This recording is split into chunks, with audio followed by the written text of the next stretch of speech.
Unique क्विस्ट presenting कही देवे संदेश 1965। कहानी की शुरुआत होती है एक बैठक के साथ जहां शिक्षित वर्ग के लोगों को दिखाया जाता है जो कहते हैं कि समाज में मौजूद सारे मनुष्य समान हैं, इसलिए जात पात व भेदभाव से दूर रहना चाहिए। वहीं दूसरी ओर ब्राह्मण वर्ग के लोगों को दिखाया जाता है जो कहते हैं कि ब्राह्मण परमात्मा के मुंह से व क्षुद्र परमात्मा के पैर से जन्म लिए हैं, इसलिए दोनों समुदाय के लोग कभी एक नहीं हो सकते। फिल्म में एक शूद्र चरणदास सतनामी को दिखाया जाता है जिनकी पत्नी फूलवती थी। दूसरी ओर ब्राह्मण शिव प्रसाद को दिखाया जाता है जिनकी पत्नी दुलारी थी। चरणदास का पुत्र नयनदास व शिव प्रसाद की छोटी बहनें रूपा व गीता थी। नयनदास रूपा व गीता साथ में पढ़ाई करते थे। नयनदास व रूपा बहुत अच्छे दोस्त थे। चरणदास व शिव प्रसाद के बीच कई वर्षों से जमीन विवाद चल रहा था।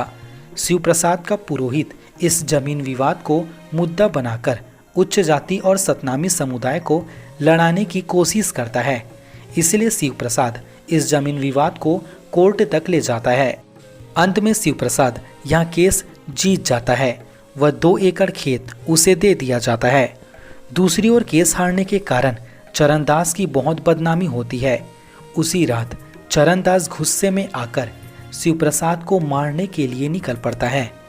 दूसरी ओर शिव प्रसाद भी बंदूक लेकर खड़ा रहता है। इन सब घटनाओं को देखकर चरणदास की पत्नी फूलवती आत्महत्या करने के लिए तालाब में कूद पड़ती है, परंतु शिव प्रसाद तुरंत उस तालाब में कूदकर फूलवती की जान बचाती है। इस घटना से प्रभावित होकर चरणदास व शिव प्रसाद कभी न लड़ने की कसम खाते हैं और दुश्मनी को दोस्ती में बदल लेते हैं। कुछ दिनों बाद चरणदास अपने पुत्र नयनदास को आगे की पढ़ाई के लिए रायपुर कृषि विश्वविद्यालय भेज देते हैं। शिव प्रसाद की छोटी बहनें रूपा व गीता गांव में ही रहती है। 10 साल बाद दिखाया जाता है कि नयनदास अब काफ़ी बड़ा व समझदार हो गया है।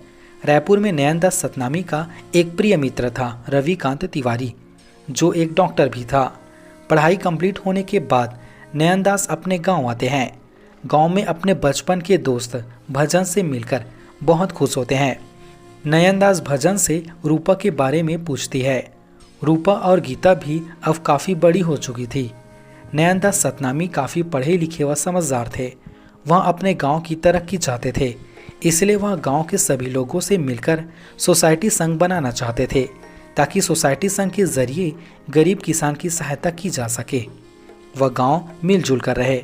सोसाइटी संघ का प्रस्ताव लेकर नयनदास शिव प्रसाद ब्राह्मण के घर जाते हैं, लेकिन यहाँ भी शिव प्रसाद का पुरोहित उच्च जाति व सतनामी समुदाय के बीच मतभेद पैदा करने की कोशिश करते हैं, परंतु शिव प्रसाद पुरोहित की बात को नज़रअंदाज कर सोसाइटी संघ स्थापित करने के लिए तैयार हो जाते हैं।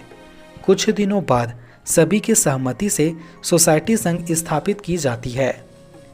नयनदास सतनामी अपने सपने को साकार होते देख बहुत खुश हो जाते हैं और लोगों से गीत के माध्यम से आग्रह करते हैं कि तुम निरंतर मेहनत करते रहो, हम मेहनत से ही आगे बढ़ सकते हैं। आज दुनिया चांद तक पहुंच चुकी है, परंतु हम अभी भी बहुत पीछे हैं। इसी दृश्य में 1965 के चित्रकूट जलप्रपात व भिलाई स्टील प्लांट को दिखाया जाता है। इसी बीच नयनदास का प्रिय मित्र रविकांत तिवारी सरकारी डॉक्टर बनकर उनके गांव आते हैं। वहां अपने मित्र से मिलकर बहुत खुश होते हैं। दूसरी ओर नयनदास व रूपा एक दूसरे को पसंद करने लगते हैं। धीरे धीरे नयनदास व रूपा के बीच का स्नेह प्यार में बदल जाता है, परंतु उनके गांव का एक बिगड़ा हुआ लड़का कमल नारायण रूपा को पसंद करता है, इसीलिए कमल नारायण नयनदास व रूपा के रिश्ते से ईर्ष्या करने लगते हैं। कमल नारायण व पुरोहित साथ में मिलकर गांव वालों के बीच अफवाहें फैलाने लगता है कि रूपा व गीता शादी के लिए बहुत बड़ी हो गई है, उम्र निकल रही है, फिर भी कोई लड़का उसे देखने नहीं आता। यह अफवाहें जंगल की आग की तरह पूरे गांव में फैल गई, जिससे रूपा बहुत दुखी हो गई। वह मानसिक तनाव के कारण बीमार पड़ गई।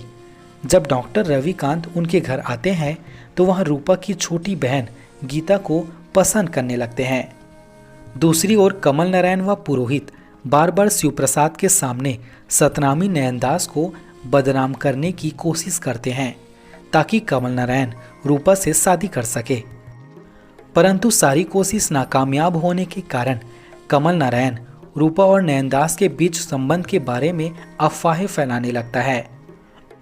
उसी रात नयनदास व रूपा गांव के सिद्धेश्वर शिव महादेव मंदिर में शादी कर लेते हैं। परंतु कमल नारायण व पुरोहित रूपा व नयनदास को शादी करते हुए देख लेते हैं। कमल नारायण व पुरोहित पूरे गांव में जाकर बताते हैं कि एक शूद्र लड़का ब्राह्मण लड़की से शादी कर रहा है, दोनों एक हो रहे हैं। यह सुनकर पूरे गांव वाले गुस्से में नयनदास व रूपा को जान से मारने के लिए दौड़ पड़ते हैं। धर्म भ्रष्ट होने व गांव अपवित्र होने का बहाना कर कमल नारायण पूरे गांव में आग लगा देता है। परंतु नयनदास का प्रिय मित्र रविकांत तिवारी गांव वालों को समझाते हैं कि जात पात व छुआछूत जैसी भावना के कारण दो पवित्र आत्मा को मिलने से रोकना महापाप है। डॉक्टर रविकांत तिवारी कहते हैं कि अब हमें जात पात छुआछूत ऊंच नीच जैसी भावना से ऊपर उठना होगा, क्योंकि सभी मनुष्य समान हैं, इसलिए किसी के साथ भेदभाव नहीं करना चाहिए। इस प्रकार गांव वाले रविकांत तिवारी की बात को समझते हैं और नयनदास व रूपा की शादी बड़ी धूमधाम से करते हैं। इस मंडप में रविकांत व गीता की शादी भी की जाती है। दूसरी ओर कमल नारायण व पुरोहित को गांव वाले भड़काने के कारण मारने लगते हैं। छुआछूत व भेदभाव की भावना को दूर करने हेतु 1965 में मनु नायक द्वारा बनाई गई यह फिल्म उस दौर की ब्लॉकबस्टर मूवी साबित हुई। खुद इंदिरा गांधी ने इस फिल्म की जमकर तारीफ की। फिल्म के बीच बीच में मलय चक्रवर्ती की संगीत व मोहम्मद रफ़ी के आवाज़ ने लोगों को काफ़ी प्रभावित किया।